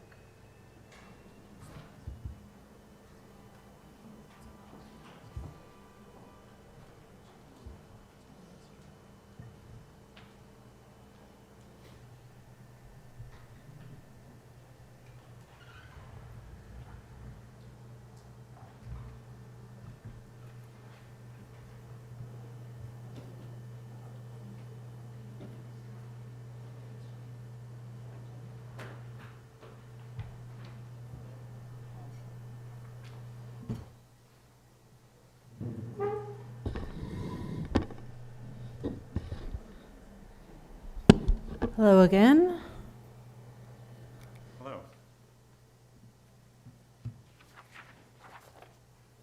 The New York City Rent Guidelines Board is charged with setting annual rent adjustments for rent-stabilized units in Class A and Class B hotels, rooming and lodging houses, and single-room occupancy buildings, all referred to generally as hotels.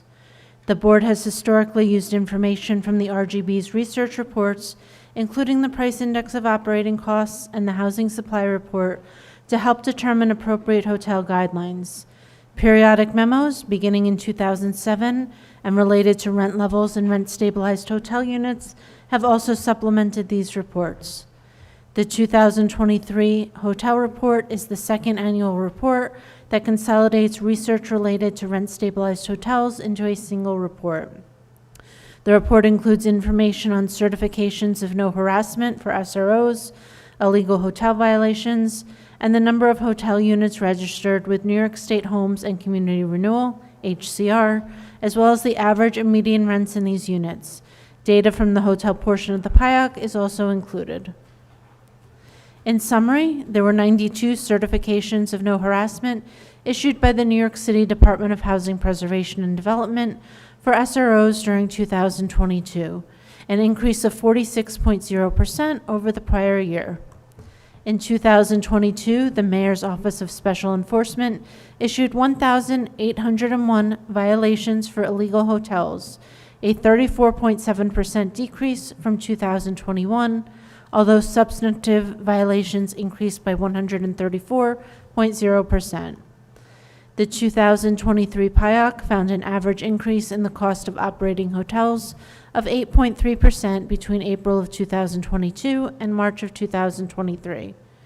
As based on an analysis of 2021/2022 HCR registration data, the median legal rent for hotels and rooming houses is $1,018, and the average is $1,075. The median rent received for rooming houses and hotels is $864, and the average is $948. as based on a longitudinal analysis of 2021 and 2022 HCR registration data, the median legal rent rose 8.8% between 2021 and 2022, and the average legal rent rose 2.7%. The median rent received rose 5.2%, and the average rent received rose 2.5%. SRO owners may convert SRO housing to other uses after obtaining a certification of no harassment from the New York City Department of Housing Preservation and Development. For the second consecutive year, the number of certifications granted by HPD rose by 46.0% to 92 in 2022. This graph illustrates the number of certifications of no harassment granted by HPD for SROs from 2016 through 2022. Certifications range from a high of 135 in 2016 to a low of 34 in 2020. As previously noted, certifications rose by 46.0% in 2022 to 92. A series of laws, beginning in May of 2011, strengthened the city's ability to crack down on housing being used illegally for transient occupancy and increased the fines for doing so. In 2022, 1,801 violations were issued by the Mayor's Office of Special Enforcement relating to the illegal short-term rental of units, including apartments, private homes, and SROs. The violations include substantive violations, which are those issued based on an inspection and observation of illegal conditions, as well as violations for failure to comply with an order to file a certification of correction with the New York City Department of Buildings, known as a B-263 violation.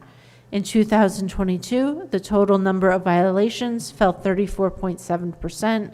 However, the number of substantive violations rose 134.0%. Almost half of the violations in 2022, 857, or 47.6% of the total, were for dwelling units in Brooklyn, with 452 violations in Queens, 25.1% of the total, 432 violations in Manhattan, 24.0% of the total, 49 violations in the Bronx, 2.7% of the total, and 11 in Staten Island, 0.6% of the total. Between May of 2011 and December 2022, approximately 24,500 violations have been issued by OSC as part of its efforts to address illegal short-term rentals. This table summarizes, by borough, the violations issued by the Mayor's Office of Special Enforcement in each year between 2016 and 2022. As noted on the last slide, the number of violations fell 34.7% in 2022 from 2,760 to 1,801. However, substantive violations, which are those based on inspection and observation of illegal conditions, rose 134.0%. This slide presents data from the hotel portion of the 2023 Price Index of Operating Costs report. Per the 2023 PIOC, the hotel price index for all hotels that contain rent-stabilized units increased 8.3% this year, compared to a decline of 1.3% in 2022. There were increases in all of the hotel PIOC components. The fuel component witnessed the highest proportional increase, rising 21.0%, and accounts for 15.2% of the index. Insurance costs rose by the second greatest proportion, 12.9%, and account for 6.9% of the index. The remaining 5 components all rose by lesser proportions, including utilities, which rose 9.9%, maintenance, 9.3%, taxes, 5.1%, labor costs, 3.0%, and administrative costs, 2.8%.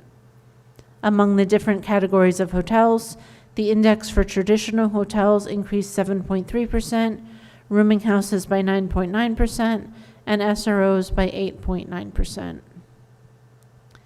Since 2007, periodic memos produced by the Rent Guidelines Board staff have analyzed registration data filed with the New York State Homes and Community Renewal, HCR, by owners of buildings containing rent-stabilized hotel units. Prior to 2017, staff relied on the registration information provided by the owner or managing agent to identify hotels and rooming houses. However, a close analysis of the data showed that there were registration errors and many apartment buildings were being erroneously registered as hotels or rooming houses. Since 2017, staff have analyzed the individual records of buildings registered with HCR as either hotels or rooming houses to try to determine if they fit the legal definition of a unit that would be regulated under the RGB hotel orders. While not necessarily a complete count of rooming houses and hotels, the methodology that is used to identify these hotels is more representative than would be based solely on owner-reported HCR registration status. Using the methodology developed in 2017, the sample frame for the 2021/2022 HCR analysis included 108 hotels and 352 rooming houses, a total of 460 buildings. However, many of these buildings do not register each year. In 2021, 2022, 322 of the 460 buildings in the sample frame were registered with HCR. Because 2022 filings are not complete as of the publication of this report, the buildings in the sample frame were also searched for in 2021 data.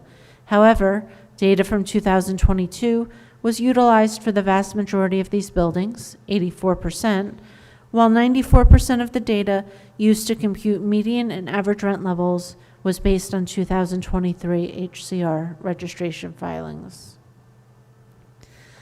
Owners of buildings containing rent-stabilized units are required to register annually with HCR with detailed information about the buildings they own and the units within them, as of April 1st of each year. Among the information that HCR requests is the unit status, which can be recorded as either rent-stabilized, vacant, permanently exempt, or temporarily exempt. For those units that are registered as exempt, owners can also provide additional information about the reason. In total, sorry, I don't know what happened there. 11,051 hotel and rooming houses in 322 buildings were registered in 2021-2022. Of these registered units, almost half, 5,382, were registered as rent stabilized. For the 4,197 units that were registered as temporarily exempt, the most common reason cited is hotel/SRO transient. An additional 1,472 units were registered as either vacant or permanently exempt. The HCR registration data can also be used to determine how many buildings, as opposed to units, are being used primarily for permanently rent-stabilized housing. As based solely on HCR registration data for the total of 322 hotels and rooming houses identified for the 2023 hotel report, 64 of these buildings consist entirely of exempt or vacant units and have no rent-stabilized tenants. 111 of these buildings have a proportion of permanently rent-stabilized tenants of at least 85%. Within the 111 buildings that are at least 85% occupied by rent-stabilized tenants, there are 3,556 units, 3,308 of which are currently registered as rent-stabilized. Note that solely for buildings registered as hotels, staff researches alternate sources of total unit counts. The number of buildings that are at least 85% occupied by permanently rent-stabilized tenants drops when utilizing estimated unit counts for hotels derived from sources outside of HCR registration data. Based on these estimated unit counts, a total of 82 buildings, or 25% of the buildings, are at least 85% occupied by rent-stabilized tenants. These 82 buildings contain 2,850 units of housing, 2,639 of which are rent-stabilized. This slide will present a quick explanation of the types of rents that can be registered with HCR. Owners can register up to 3 different types of rents with HCR during the annual registration filing as of April 1st of each year. All rent-stabilized units have a legal rent. Under current law, this is the amount of rent that can be charged to new tenants upon a vacancy or to current tenants who do not have a registered preferential rent.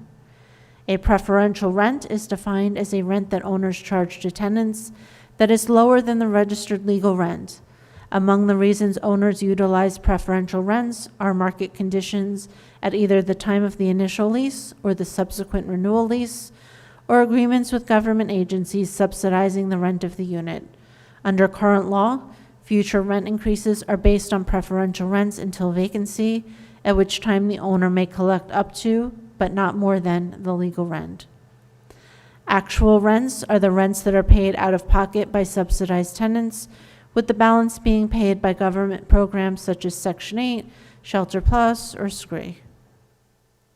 The RGB uses the HCR registration data to calculate a 4th type of rent, rent received.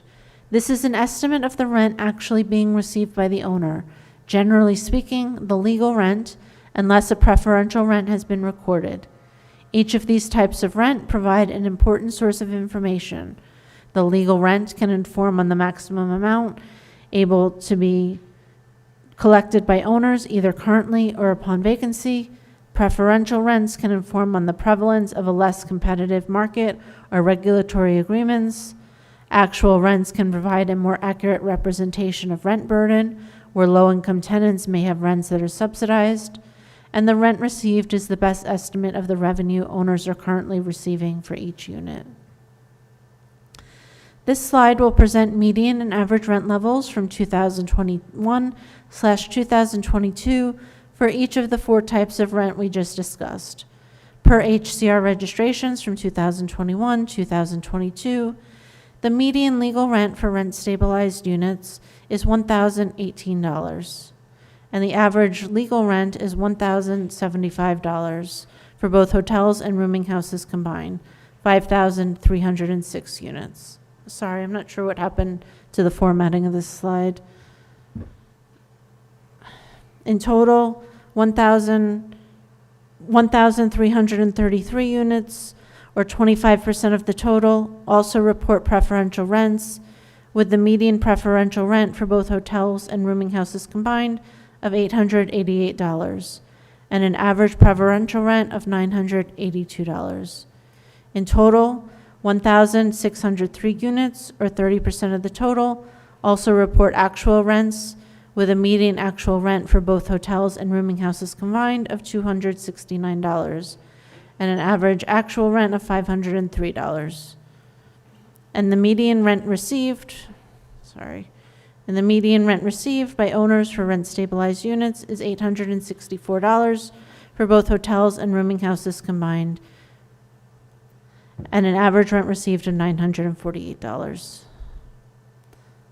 HCR registration data from 2021 and 2022 can also be analyzed longitudinally, comparing rent levels in the same set of units in each of the 2 years.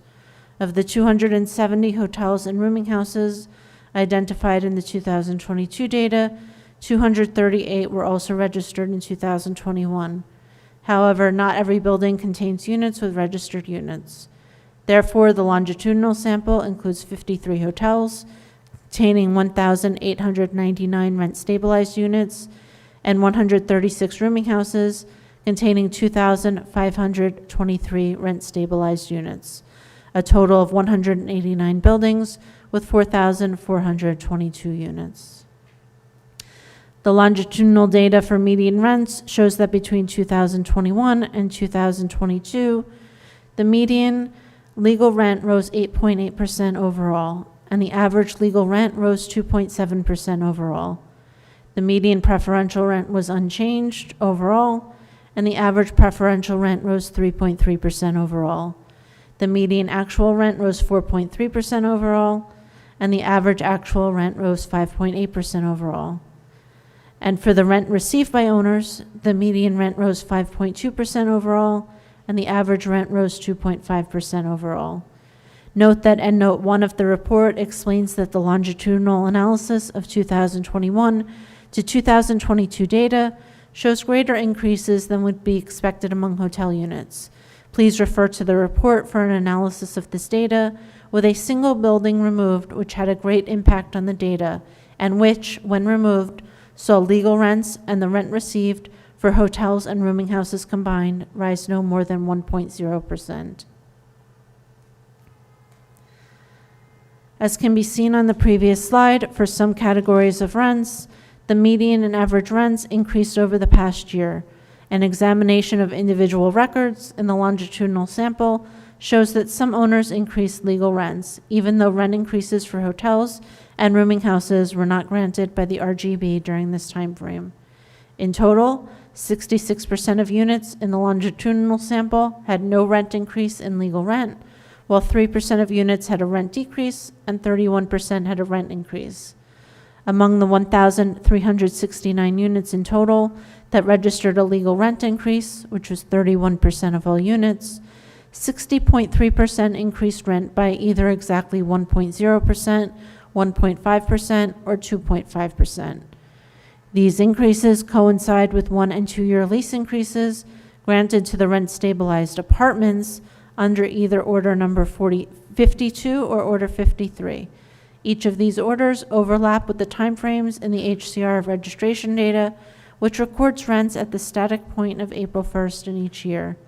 It is not possible to determine if the increases were taken illegally or if the unit is registered incorrectly. Thank you, and if you have any questions.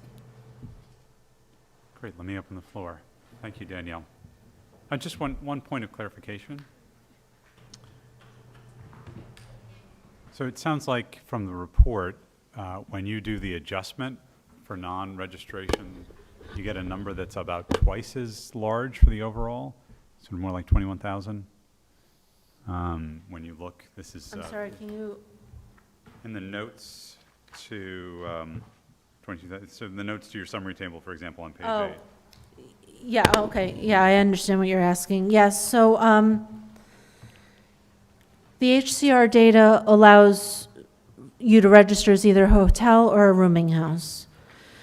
For the hotels, well, for both cases, the owner registers, they're supposed to register every unit in the building, the rent-stabilized unit, the exempt, the vacant units. For the hotels, because those unit counts did not seem accurate, mostly the units that were being registered were the ones that were just had stabilized tenants in them. So we go to other sources on the internet, like the website of the hotel or Expedia or HPD, to get a unit count for those buildings.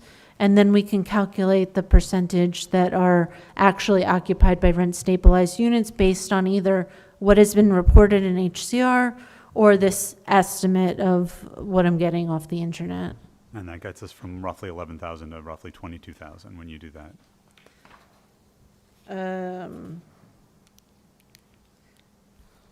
Total. Ye- It's a pretty big delta. Anyway, it's fine. Yes, Okay, yes. Great. Other, And the difference at 11,000, are those would be hotel, not stabilized tenanted units, but units that are rented as a hotel unit? No, the total amount, the 22,000, would be the estimate of what would be used for both stabilized tenants and for like an actual hotel unit for tourists. Right. Yeah. Right, so the difference between the 11,000 that's in your table and the 22,000 total is that the difference is hotel units? Yes. Okay. okay, so that's not, you're not missing. But the 11,000 includes units that have been registered as exempt, which can Understood. be used. Got it. So some of the 11,000 actually Yes. are also, so there's less than 11,000 people in rent-stabilized registered units. Yes, the number of rent-stabilized units in total was 5,382. Got it. Arpit. So for the units that experienced a rent increase in the sample, are you able to determine the rent level that they're starting from?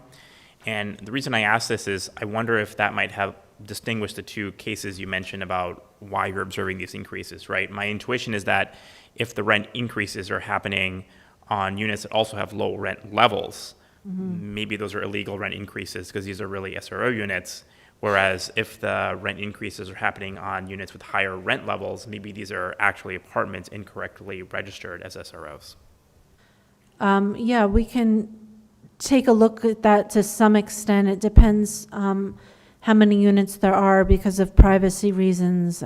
If it's a small number of units, I might not be able to break that out, but I can look at that.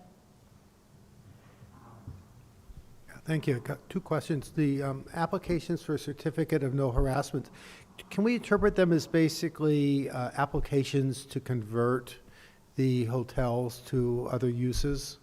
In other words, would an owner file for a certificate if they did not intend to change over to a different use of the property? Yeah, it's when they want to change to a different use, but that use can be permanent housing. It's not necessarily that they're Right, going to, but no longer as a residential hotel. yes. Okay. My second question is the I guess it's the actual rent or the paid rent, which is much lower, like $200 and something. I think that, yeah, the actual rent. So in interpreting that the actual rent levels are so much lower than the preferential rents or legal rents, can we surmise from that that most of the tenants have SCREE or Section 8 or other kinds of rental assistance?